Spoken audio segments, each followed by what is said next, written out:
আসসালামু আলাইকুম। হ্যালো সবাইকে। শাপলা ফুল আমাদের জাতীয় ফুল, আমরা সবাই চিনি, কিন্তু অনেকেই হয়তো জানি না শাপলা খাওয়া যায়। আবার অনেকে হয়তো বা খেয়েছেন। যারা খেয়েছেন বা খাননি সবার জন্যই আমার আজকের ভিডিওটি আশা করছি আপনাদের কাছে অনেক ভালো লাগবে এবং উপকারে আসবে।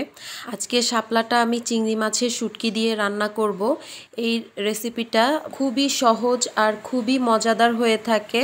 প্রথমেই আমি চিংড়ি মাছের শুটকিগুলোকে খুব ভালোভাবে বেছে নিয়েছি, কারণ শুটকির মধ্যে অনেক ময়লা থাকে, শামুক থাকে, তাই খুব ভালোভাবে বেছে পরিষ্কার করে নিতে হবে। এরপর আমি শুকনা কড়াইয়ের মধ্যে শুটকিগুলোকে একটু টেলে নিয়েছি। এরপর আমি গরম পানি দিয়ে খুব ভালোভাবে ধুয়ে নিয়েছি। এরপর আমি শুটকিগুলোকে একটু থেতো করে নিয়েছি। এরপর শাপলাগুলোকে কেটে ধুয়ে পরিষ্কার করে নিয়েছি। শাপলাগুলোকে আমি ছোট ছোট করে টুকরো করে কেটে নিয়েছি। শাপলার উপরে যে আঁশটা থাকে ওই আঁশটা ফেলে দিতে হবে।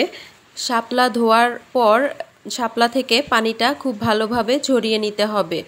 শাপলার ভিতরে এমনিতেই অনেক পানি থাকে, এরপর যদি পানি সহ রেখে দেন তাহলে কিন্তু আরও বেশি পানি শাপলার ভিতরে ঢুকে যাবে। রান্না করতে অনেক বেশি সময় লাগবে আর খেতে পানসে পানসে লাগবে। পানি ঝরিয়ে নেওয়ার পরে শাপলাগুলোকে একটু ভাপ দিয়ে নিতে হবে, কারণ শাপলার ভিতরে কষ থাকে। এই কষ সহ রান্না করলে রান্নার টেস্টটা নষ্ট হয়ে যায়, খেতে খুব একটা ভালো লাগে না।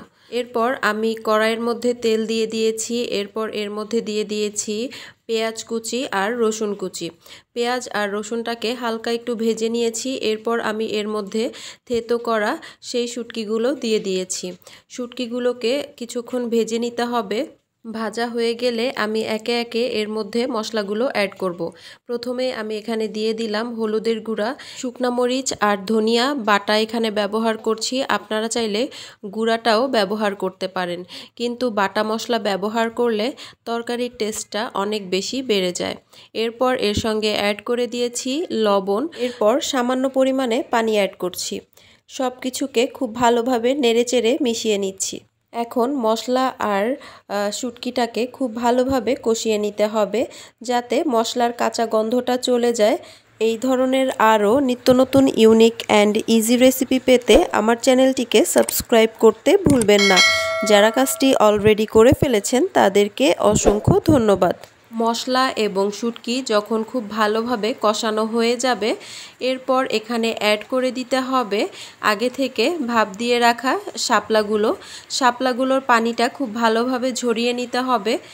এরপর আমি শাপলার সঙ্গে মশলা খুব ভালোভাবে নেড়েচেড়ে মিশিয়ে নিচ্ছি। আমার আজকের ভিডিওটি যদি আপনাদের একটুও ভালো লেগে থাকে তাহলে আমার ভিডিওতে একটি লাইক, কমেন্ট এবং শেয়ার করতে ভুলবেন না। আপনাদের একটি লাইক, কমেন্ট এবং শেয়ার আমাকে নতুন নতুন আরও অনেক ভিডিও করার উৎসাহ যোগায়। শাপলাটা দেওয়ার পরে ঢাকনা দেওয়া যাবে না, কারণ শাপলা থেকে এমনিতে অনেক বেশি পানি বের হয়। আরও ঢাকনা দিয়ে রান্না করলে কিন্তু পানিটা আরও বেশি বের হবে আর পানিটা শুকাতে চাইবে না। শাপলাটা যেহেতু আগে থেকে ভাপানো আছে, তো সেই ক্ষেত্রে এখানে রান্নাটা করতে কিন্তু খুব বেশি সময় লাগবে না। আপনারা হয়তো খেয়াল করেছেন আমি যখন শাপলা ভাপিয়ে নিয়েছি তখনও কোনো পানি অ্যাড করিনি, আর শাপলা রান্নার জন্য কোনো ঝোল অ্যাড করিনি, কারণ শাপলা এমনিতেই অনেক পানি বের হয়।